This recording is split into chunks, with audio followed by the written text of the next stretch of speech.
Madanapalle sub collectorate కార్యాలయంలో జరిగిన అగ్ని ప్రమాద సంఘటనపై విచారణ ముమ్మరంగా కొనసాగుతోంది. పోలీసులు 10 ప్రత్యేక బృందాలుగా విడిపోయి విచారణలు చేపట్టారు. మరోవైపు అగ్ని ప్రమాద ఘటనలో సమాచారం ఇవ్వడంలో నిర్లక్ష్యం వహించిన మదనపల్లె 1 టౌన్ సిఐ వాలిబసుపై వేటు పడింది. సిఐను విఆర్ కు పంపించారు ఉన్నతాధికారులు. ప్రసాద్ కి ఇన్ఛార్జ్ బాధ్యతలు అప్పగించారు.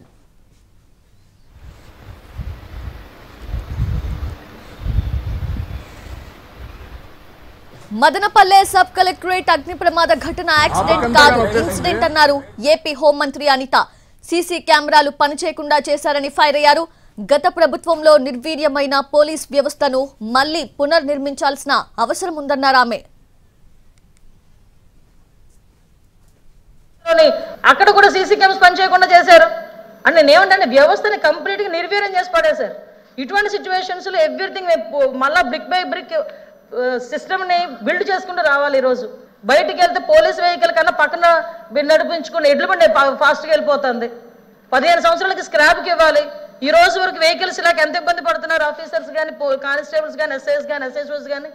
మేమేమంటామంటే పోలీసు వ్యవస్థని పునర్నిర్మించాలి. ఈరోజు జీరో నుంచి స్టార్ట్ చేయాలి. పోలీస్ వ్యవస్థను పునర్నిర్మించాలంటే కనీసం మిగతా డిపార్ట్మెంట్లకి కనీసం ఎంతో కొంత కనీసం ఆక్సిజన్ అందుతుంది. కనీసం ఆక్సిజన్ లేక వెంటిలేటర్ మీద ఉన్న పరిస్థితి ఈరోజు